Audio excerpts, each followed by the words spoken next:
the sickness of doubt. In a dying monastery, bleeding into the shadows of the Apennine Mountains, a young monk named Elias was rotting from the inside out. It wasn't disease that consumed him, but a question, a spiritual parasite that had burrowed into his soul and feasted on his faith.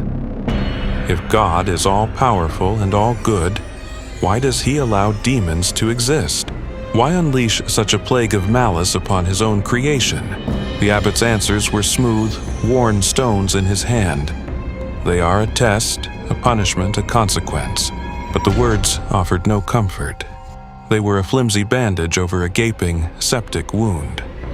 Elias didn't need theology. He needed to understand the sheer, screaming necessity he felt in their presence.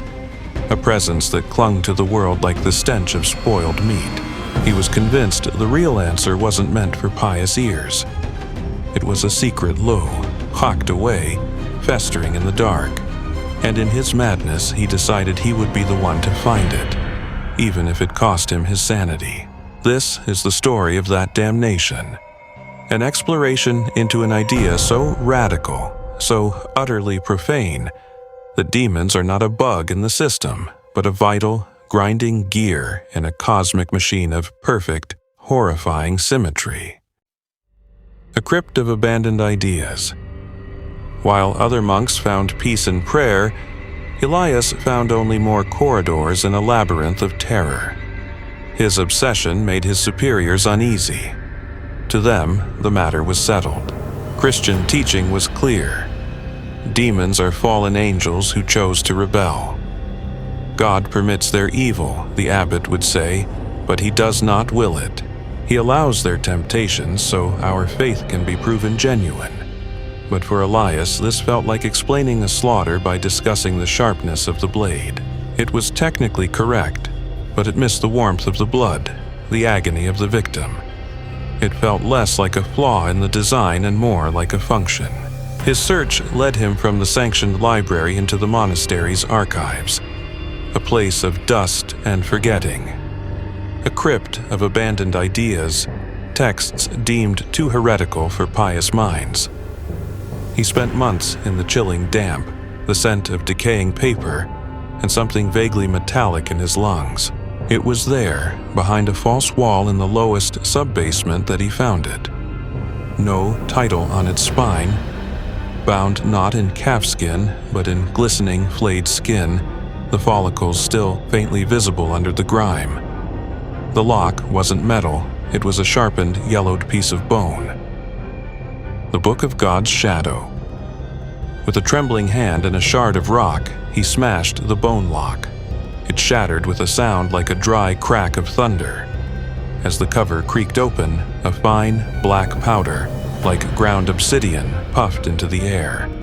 It smelled of ozone and old blood. Elias choked, his lungs burning. The old legends had a name for such a relic, the Codex Umbra Dei, the Book of God's Shadow. The script inside flowed in a language that felt like razors in his mind, a proto-language that was the root of both angelic and human tongues. As his eyes scanned the first brittle page, a tremor shot through him, not in the stone floor, but in the very foundation of his reality. This wasn't a history, it was a blueprint for damnation. The book began not with the fall, but with the first moment of creation. Let there be light. But the Codex claimed something no scripture ever dared. For light to exist, it needed a void to define it. When God spoke light into being, he simultaneously created an equal and opposite void.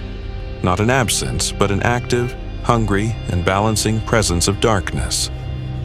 As he read those words, a searing pain shot through his eye, as if a needle had been plunged into the pupil. He screamed, stumbling back, clutching his face. The book had claimed its first piece of him. The blueprint of terror. This primordial darkness, the Codex argued, was not an absence but a living presence. A structural component of the universe possessing a kind of spiritual gravity. Into this void fell not just angels who chose rebellion, but the very potential for rebellion itself. They were drawn in, becoming the agents of this necessary balancing force, the dark matter of the spiritual universe, ensuring the entire structure didn't fly apart in a blast of pure, uncontested goodness. The book claimed that without an active, intelligent, and tempting opposition, the choice for God would be the only coherent one. It would be like choosing between breathing and suffocating. Demons, according to this terrifying tome, existed to make the other options appealing. They don't just represent the path away from God, they beautify it, they justify it.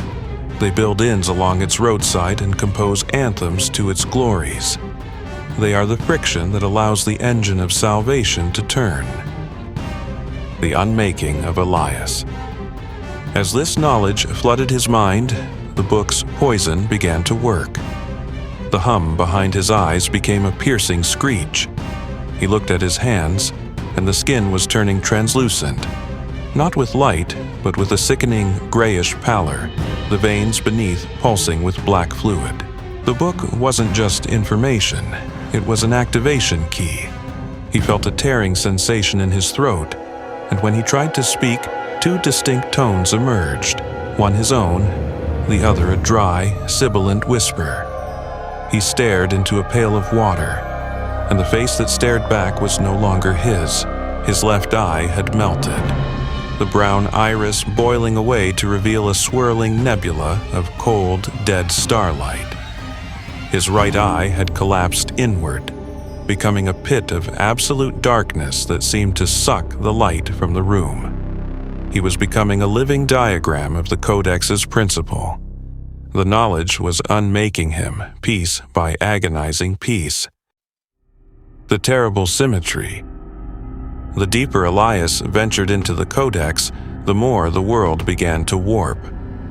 The text described the divine economy, a universe built on brutal equilibrium. For every saint, an equal and opposite sinner was required. For every martyr's prayer, a blasphemer's curse, light doesn't defeat shadow. It holds it in a state of constant dynamic tension.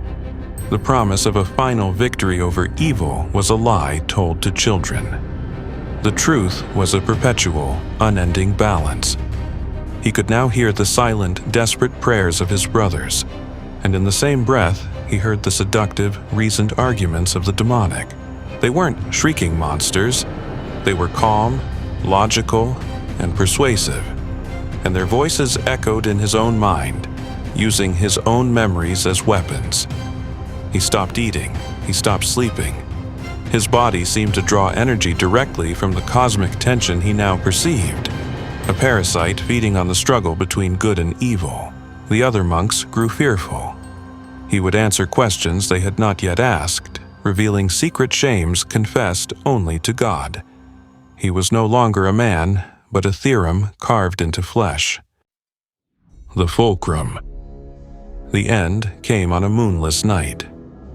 The abbot, clutching a crucifix, led a group of monks to the chapel, determined to perform an exorcism. They found Elias standing before the altar, but he was not alone. He had become a horrifying tableau. The right side of his body was a pillar of corpse-pale flesh, emitting a sickeningly sweet odor, his dark eye a vortex of nothingness. The left side of him had peeled back, the skin hanging in ribbons to reveal not muscle and bone, but a latticework of blinding, searing light. He was a perfect, monstrous balance. As they raised their crosses, Elias turned. He spoke, and a voice of choirs and grinding stone filled the chapel. "You believe he permits us?" The dual voice boomed, the sound cracking the stone walls. "He requires us, as a body requires a shadow. To choose the light, you must first know the terrifying, beautiful, seductive glory of the dark." He raised his hands, one of flesh, one of pure energy. "This is his design. This is his glory." The monks screamed as Elias's body imploded.